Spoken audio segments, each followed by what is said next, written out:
The music provided for this episode of the Tom Retro Chronicle is brought to you by the song called I Know by the band called Scomber. To check out more PodSafe music, check out dig.ccmixter.org. A 1, a 2, a 3, 4, 5. It is the Tom Retro Chronicle with your host called Tom Retro. Looking good, baby! Tom Retro is also known as the Retro Guy and has a very interesting angle on things like sports, music, movies, books, and pretty much mostly life. He has a WordPress account, a very funny Twitter account, and overall a very interesting guy. Yeah. And also has very interesting interviews like me, Arnold Schwarzenegger, yeah. So let's head it to our very own very special host called Tom Retro.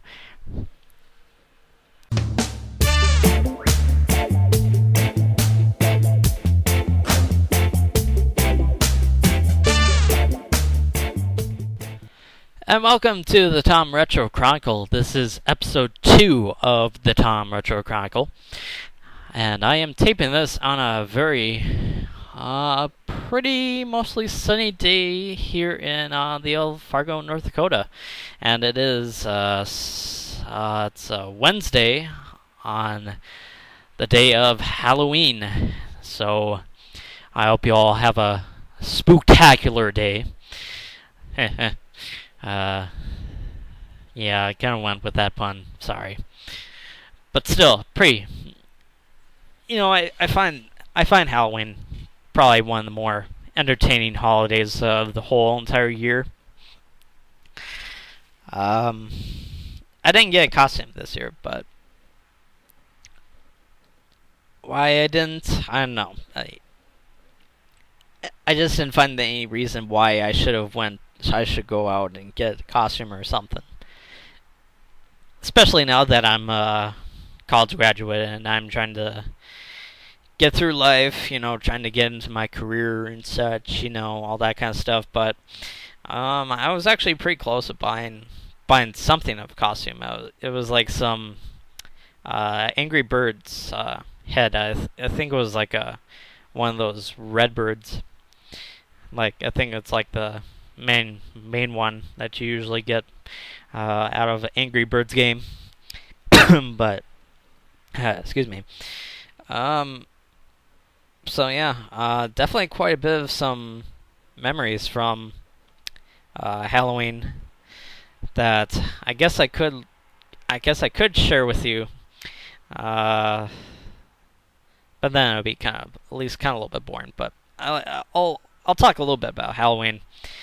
Some other stuff I kind of want to talk about in this episode is some of the biggest news that has came out in the last 24 hours, which is the George Lucas selling Lucasfilms to Disney. And you'll probably hear my take on that, which is pretty much mostly negative. But more on that later. Some World Series stuff to talk about, since the World Series ended a lot more sooner than I wanted it to be. Actually, it would be if the World Series was still going on, Game 6 would be, well, let's see, Game 4 was Sunday, Game 5 would have been Monday. So it would be Game 6. If it was still going on, it would be Game 6 right now. So guess I could probably talk about the whole how much of an impact has the World Series that this World Series had on the whole baseball year, of course, but and then I guess I could probably do some sort of NFL recap of Week 8 in the NFL and how I did with those games as well. So, got a pretty jam-packed episode for you all. And I promise that I will get back to talking about alma mater tales, which I haven't done for a long time, since beginning of September, I think. So it's been over 2 months, almost 2 months. So anyway, let's get started. You know, typically to me, Halloween seems like more of a holiday for kids, because usually it means going out trick or treating, getting candy and such, and then coming back afterwards to eat it all, and then get your stomach upset, and then basically the dentist is basically on your neck, grabbing your neck and trying to shake you like crazy because you're an idiot for eating too much candy and then causing cavity. But it seems to me in this day and age, with all the corporate sponsors of such, that Halloween seems more of a holiday, a corporate holiday, more so than really kind of more of just like just basically a holiday where you get basically one day out of the year to spook someone. But I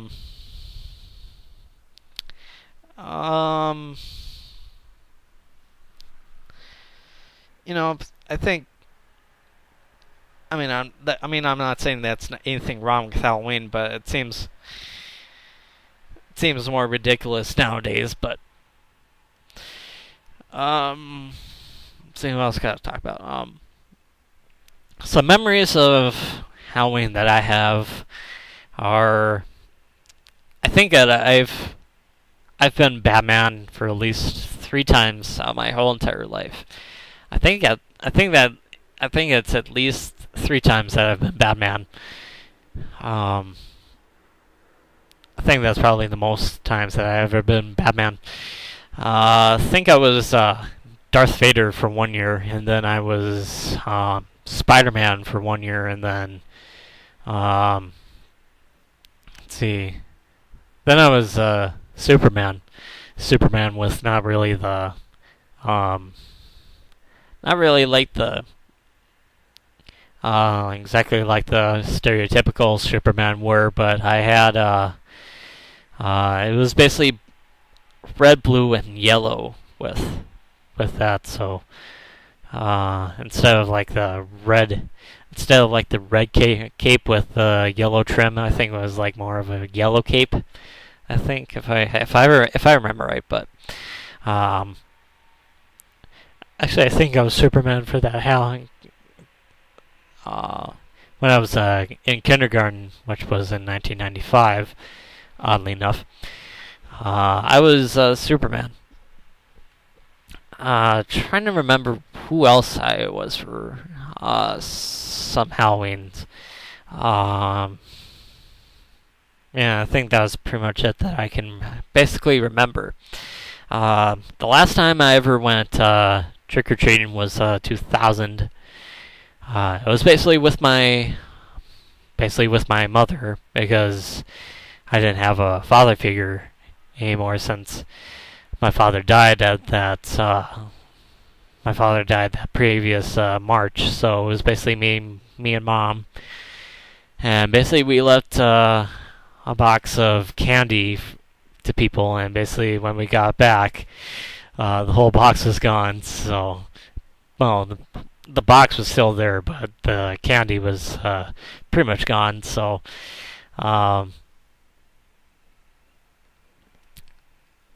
guess we should have probably at least thought of something else to write on that.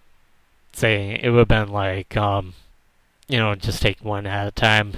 One per trick or treater. So I guess maybe I guess people went a little bit overboard with it, I suppose. But oh well.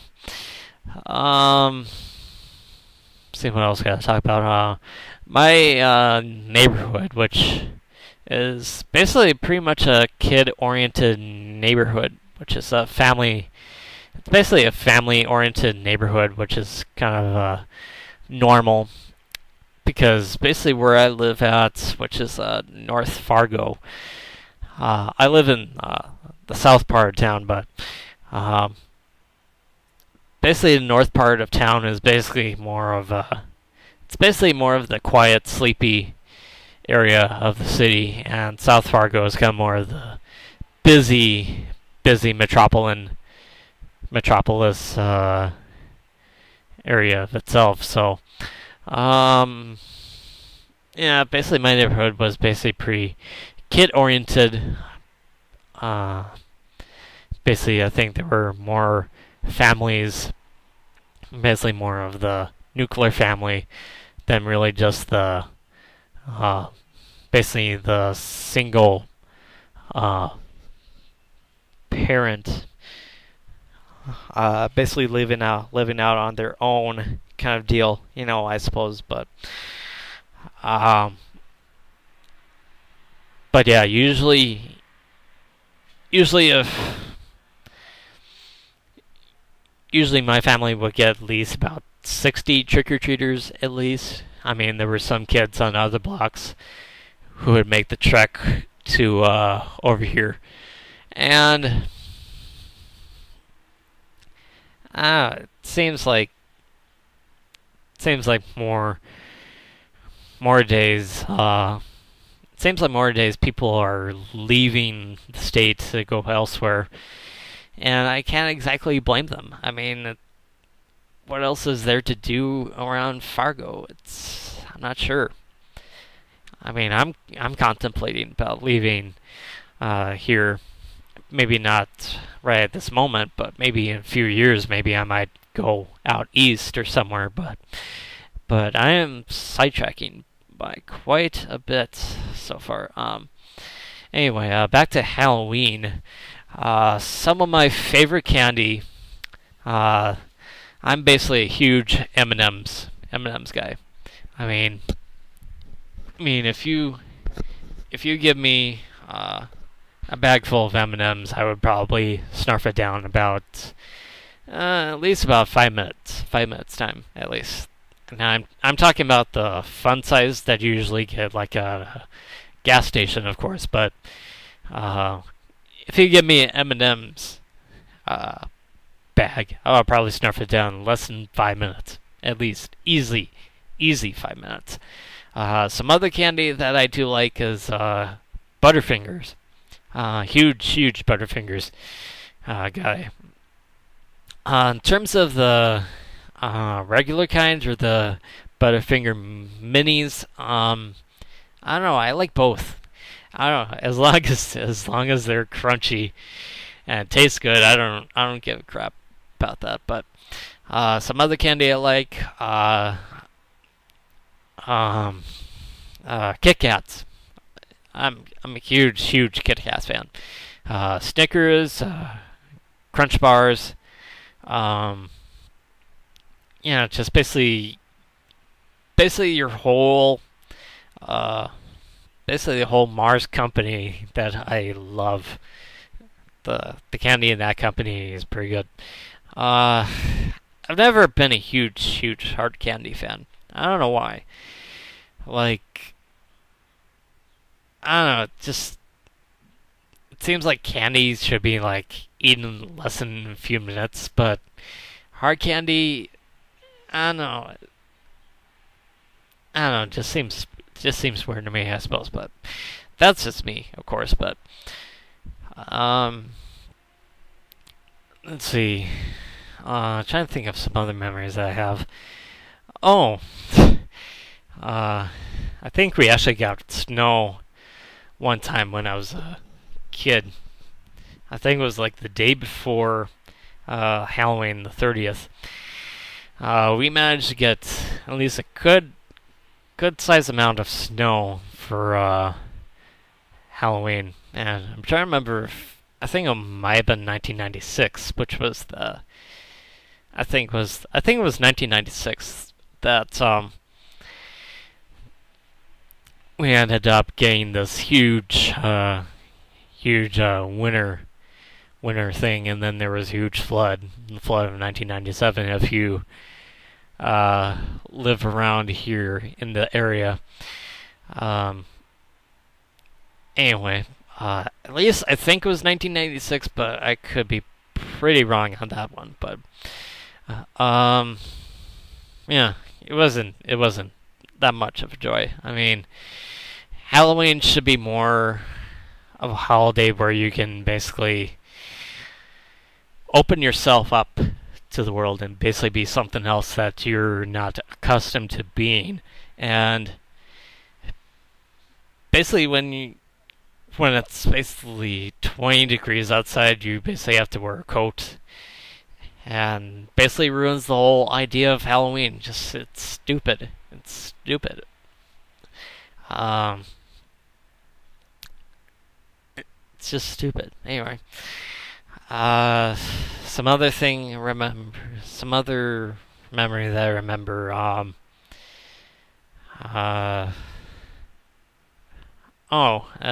2000. The day after Halloween, we ended up getting like a severe thunderstorm on November 1st, which was pretty odd, if you ask me. But I mean, it's pretty rare to have a severe thunderstorm in November. But you know, when you really think about it, in Moorhead, it's not really that surprising to me. If you've lived here longer than I have, you probably know how much of a factor that weather, excuse me, has an effect on this town. And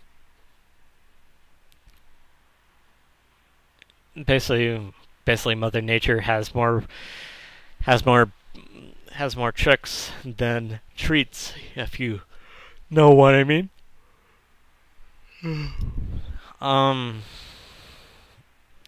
But yeah, basically I was a huge Batman fan, which I certainly can't blame kids for being that, but um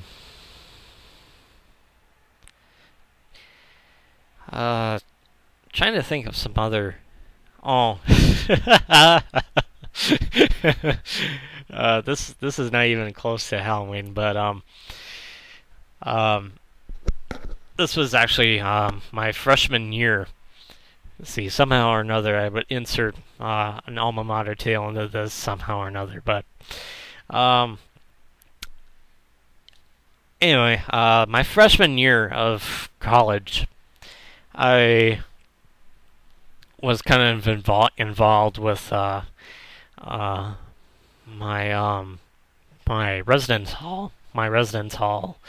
hall's homecoming parade float, which wasn't necessarily a big float, but you know, basically instead of candy to kids, we when I say we, me and a whole bunch of other people like the RA, the president, the vice president, and the secretary, we decided to just dress in all white and use black tape to our limbs, so that we could look like skeletons, you know. So instead of candy, we gave the kids in Ziploc bags some carrots and grapes. I know what you're thinking. It's what the heck, Tom? Why would you want to think about that? I don't know. It wasn't my idea. Basically, the whole guy between the operation was thinking, you know, let's give kids, instead of candy that will cause them so much more health problems in the future, let's give them grapes and carrots for stuff. And and and basically the kids' reaction was pretty priceless. I mean, the kids were like, "What the heck, dude? What is this? What is this shit? This isn't candy. This isn't Butterfingers. This isn't Kit Kat bars. This is grapes and carrots. What the deuce?" But yeah, the kids' faces were pretty priceless. I mean, I think at least one of them was like, "Yay, something to eat," but basically the whole reaction was like, "No, no, no, take this, no, take this back. I don't want it," and basically made made us laugh so much. I still remember that, but let's see, what else could I talk about in this segment? For the past 2 years, I did I handed out candy. I handed out kids candy. Uh, Role reversal.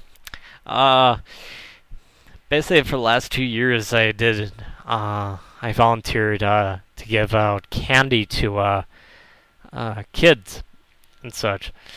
And for 1 year, I was Mario, and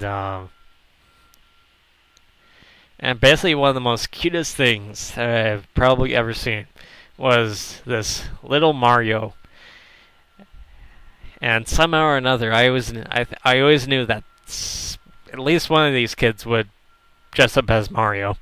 And somehow or another, this kid, who was at least 3-4 years old, in a Mario costume, and he sees me in a Mario costume, and then he runs towards me, and then we exchange hugs. I gave him candy and such, which is what you're supposed to do, I suppose. But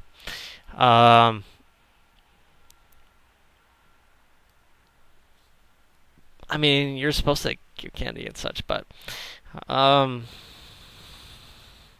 yeah, basically that was, in terms of Halloween memories, that one's probably one of my favorite ones.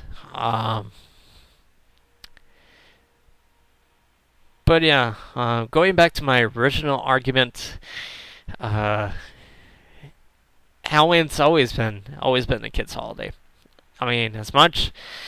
For as long as I can remember being a kid, it's one of the best holidays of the year, easily. But now that I've grown older, I'm almost 24 in a couple of weeks.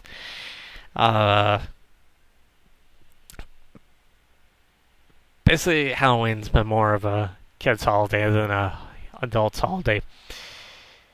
And probably once I get my own kids, I will probably take them out to trick-or-treating, just like when I was a kid. So it's always been more of a tradition, I suppose. But in terms of this topic, I'm pretty much done with it. So on to World Series stuff, which I know you are all absolutely excited to talk about. I know I don't know you very well, but I know your touch. So if you've seen or listened to this previous World Series, you pretty much know that basically the whole World Series was pretty much over by Game 1. And basically my reasoning for that is because San Francisco Giants, which I didn't give them any chance at all in this game. And if you remember a couple podcasts ago that I had picked the Tigers to win the World Series in 7 games, Well, that prediction was pretty much blown out of course by after Game 1. And basically somehow I knew that if the Giants could beat Verlander in Game 1, basically the Tigers would be in very, very big trouble. I mean, deep dog doo-doo. And basically the whole 2012 World Series was a huge dominating effort from the San Francisco Giants, who basically held the Tigers batting to, hear this, a .159 batting average, which is the lowest since 1966, when the Los Angeles Dodgers hit 142 against the Orioles in the 1966 World Series. So basically it was a huge dominating effort from the San Francisco Giants pitching staff. So just think about this, at least for a second. But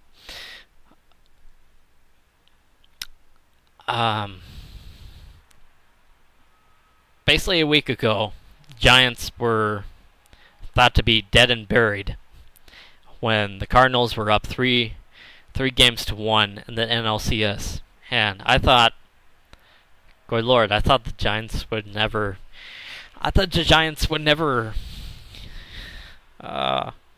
take this series from the Cardinals. I just didn't think of it. And somehow or another, I think it was Brian Vogelsong who pitched Game 5. I think it might have been Game 6, but once I knew that the Giants won Game 5, I thought this could be the start of something very interesting, because in 2007, the Red Sox were down 3-1 against the Cleveland Indians, and I thought, good Lord, the Red Sox dug themselves into a hole in this one, and certainly I thought the Red Sox would not win the World Series. I thought the Indians, the Indians were the better team, and somehow they were beating this really good team for Boston. And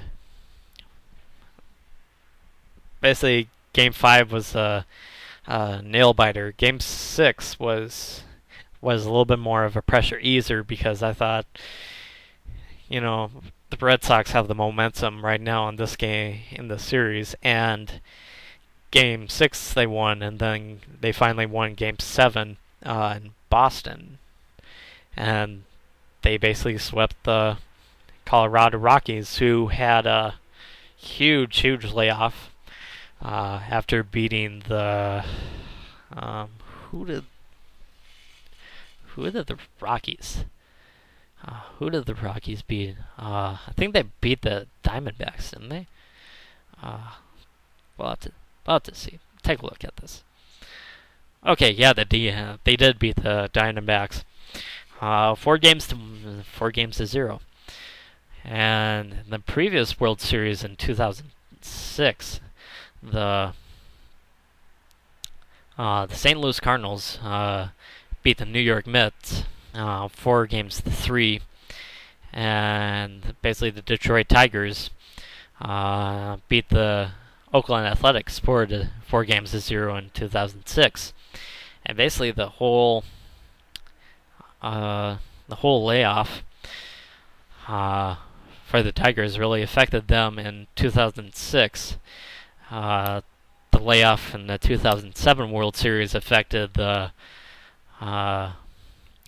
Rockies, and then basically the 2012 Tigers were affected by a pretty sizable layoff in this past year's World Series. So, I mean, I'm not really saying that I'm not saying that the layoff affects teams in a certain way. I think layoffs can help out teams that have been injured or have a long injury list. But when you really think about it, I think it affects the psyche of a baseball team, baseball players, because usually baseball players play pretty much every day. It's pretty much accustomed to them to play games every day, and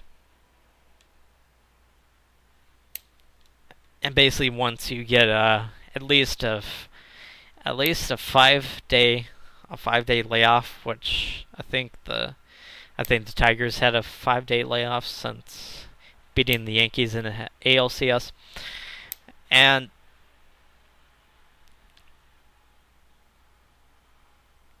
basically the whole series was a dominating effort from the Giants.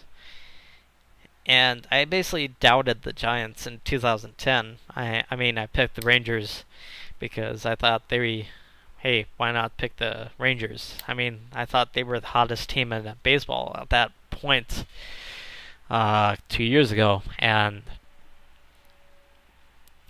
the Giants pretty much stomped on them. The Rangers did win one game in that series, but it was basically a dominant effort from Tim Lincecum and the Giants staff. So, and somehow or another, the Giants proved me wrong again 2 years later in 2012. Taking a look, looking back into this series, what do I see as the biggest stories in this one? Basically, the whole big story in this one is, one, the Giants' dominating effort of their pitching staff. Two, basically, very much a Yankees-like performance from the Detroit Tigers in this one. Third, I suppose, is don't ever count out the San Francisco Giants, who always find some way to win. And basically, by Game 4, the Tigers' hitting was getting better, but they were scoring runs. They scored more runs in Game 4 than they had in Games 2 and 3, and they basically equate the number of runs in Game 1, which was 3 runs for the Tigers. And looking at the composite line score in this one, for runs, San Francisco Giants had 16, and the Detroit Tigers had 6. For hits, the Giants had 32 hits, and the Tigers had 20 hits. And for errors, it was both 1 errors each to both teams, and pretty much the aftermath of this one is that Fox will be continuing their World Series, being the primary World Series host for this one, for at least until another 9 years, which personally I don't really exactly care that much for Joe Buck, but Tim McCarver is pretty much so out of whack in this century that I'm trying to remember who was the Giants pitcher. I think it was trying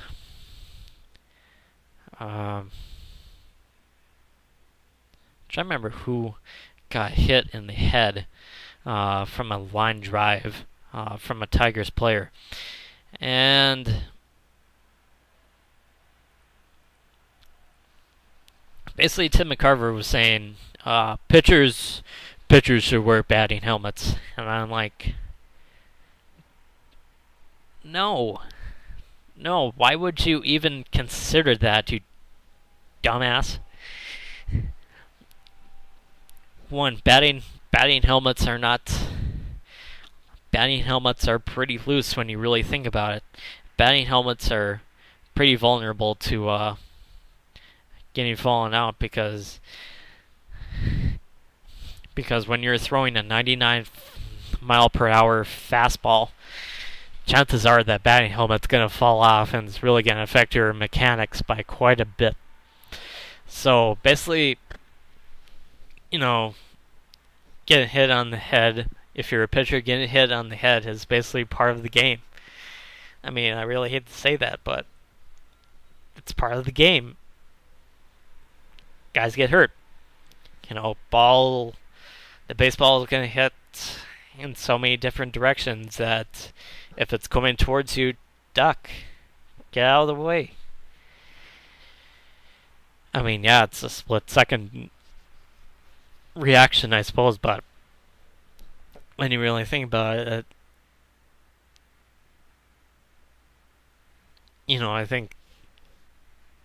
I mean, injuries are a part of the game. I mean, it's not that hard to figure that out. But personally, I don't like Tim McCarver.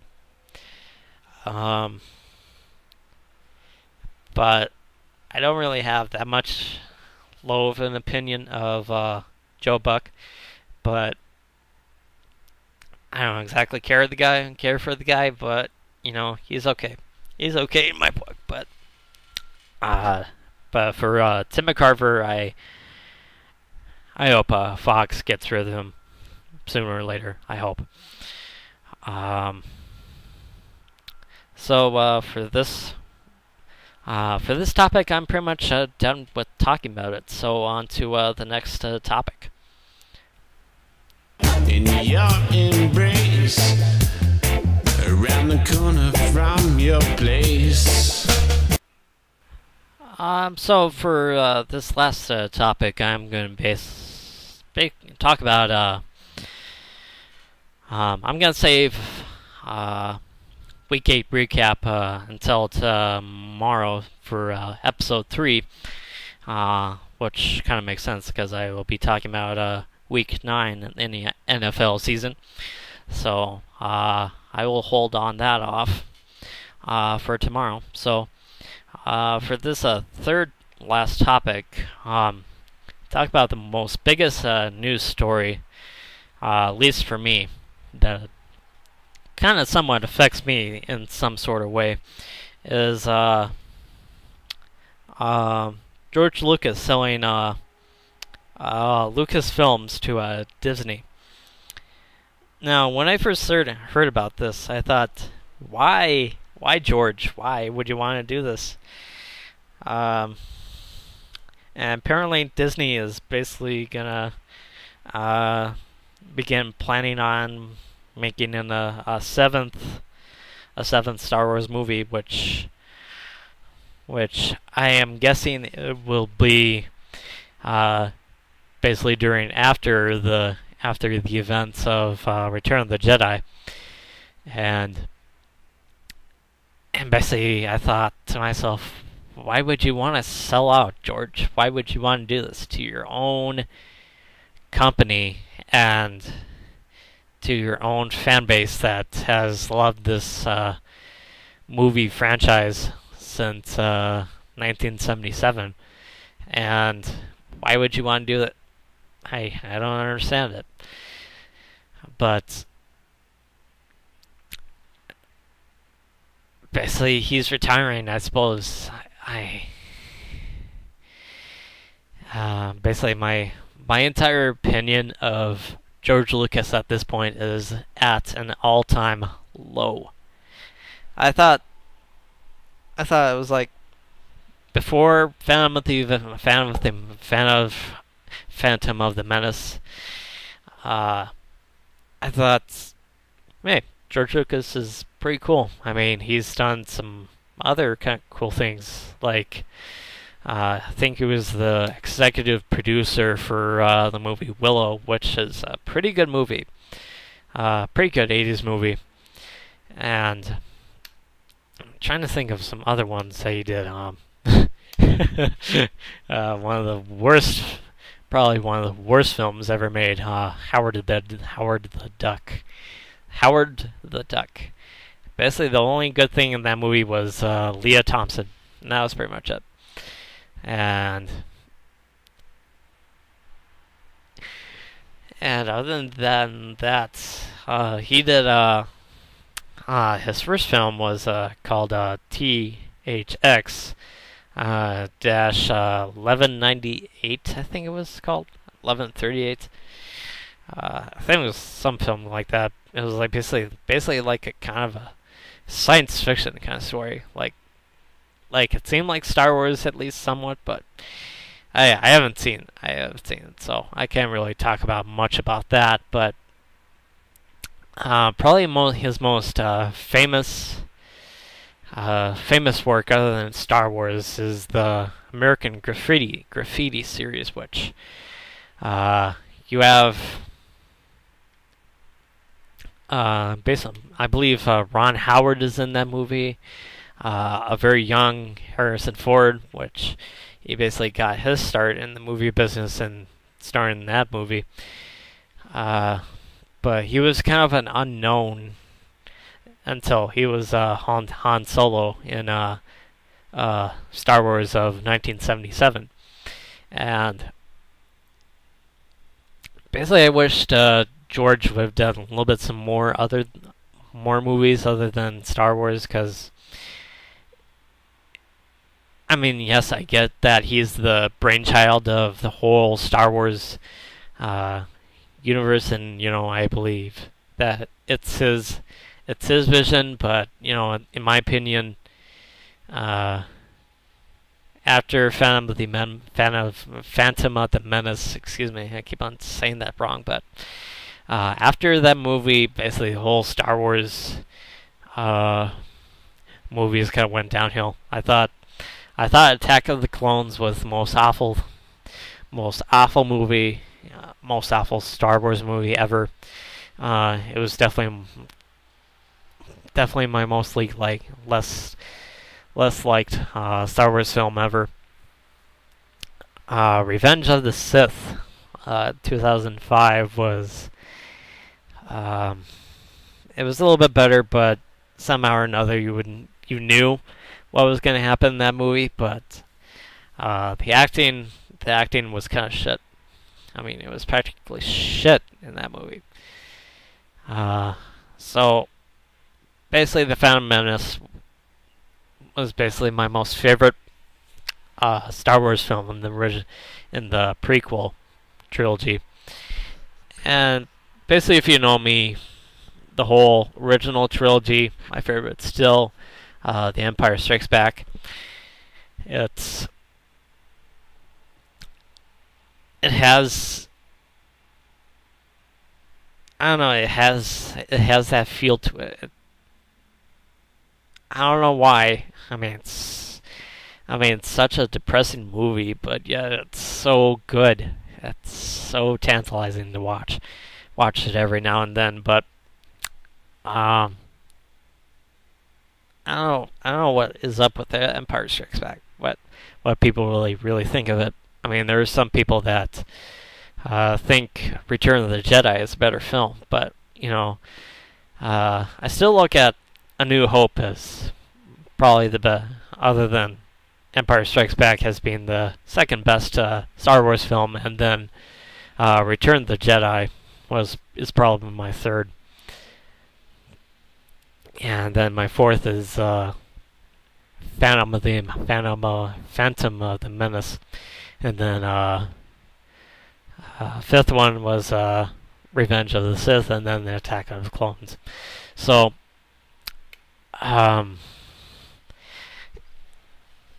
basically looking at this story, which is from the Huffington Post.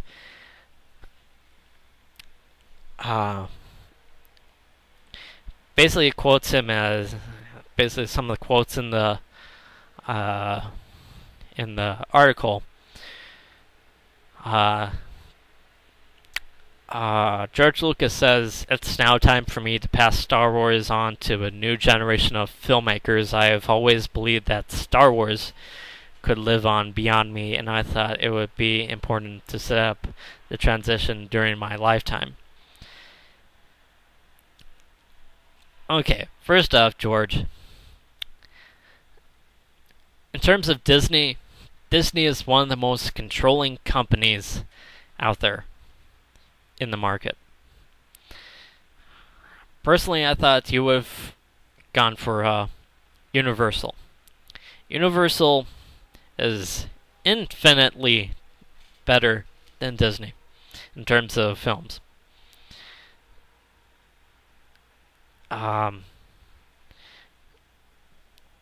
When you really think about it, young aspiring filmmakers start out being independent, basically making independent films, and they try their hardest to they tried so hard to get their films into prestigious film festivals like the Cannes Film Festival or the Sundance Film Festival, and then they'd get discovered by the Spielbergs, the Coppolas. They get discovered by the Tarantinos. They get discovered by the Billy Wilders of the world, you know. And no, I'm not talking about Gene Wilder. I don't think Billy Wilder is related to Gene Wilder in any way. But anyway, back to the subject. Basically, young aspiring filmmakers are indie film directors who hope that they get their big shot to direct a big time film.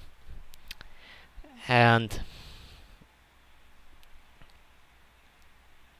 when you really think about it, too, can you name any big time director that has directed a Disney animated film or live action film? When you really think about it, I can't really think about it all that much. When you really think about it that much.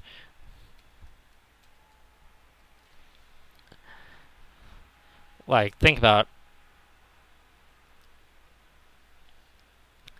I think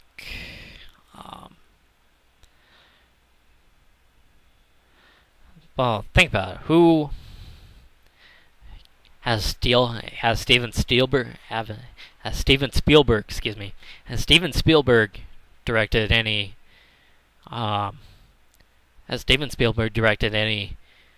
big time Disney film? I don't think so. I can't really think of any reason why any young aspiring filmmaker would go to Disney to make a film. Filmmakers would rather go to 20th Century Fox, Warner Brothers, Universal, or Paramount to start their film directing career. Now think about it. I just don't see any. I don't know any other possible good director that would go to Disney to basically be like, oh, hi, I'm Steven Spielberg. I want to go direct Star Wars 7. No, doesn't work that way. Just doesn't work like that. Just doesn't work like that. Let's see, trying to think of who else.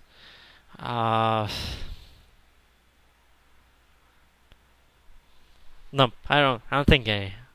I can't really think of any other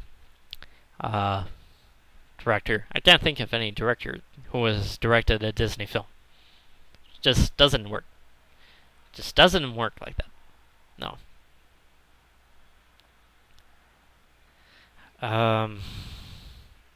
Now, when you really think about it, what is the first thing that you think of when you think of Disney? Obviously, Mickey Mouse, right? Obviously, Mickey Mouse.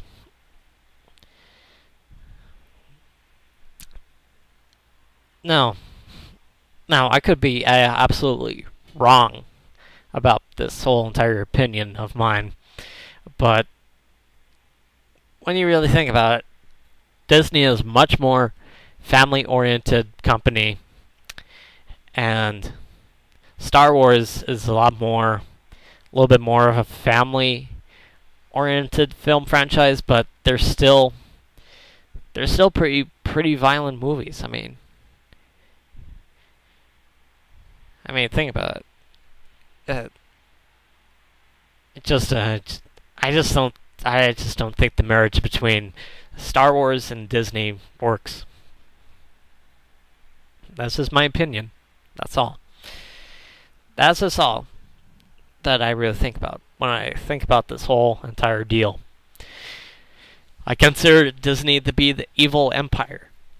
I mean, Disney owns ABC, which owns ESPN. Disney also owns ABC Family, which trying to think of who else Disney owns. I think that's pretty much it. But yeah, a little bit more recent news was Disney purchased Marvel, which actually I think that was a year ago, but still, Disney is trying to build itself up. It's trying to build itself up, people. That's just all that I'm thinking about, but I don't know. I just don't think it's a good mix.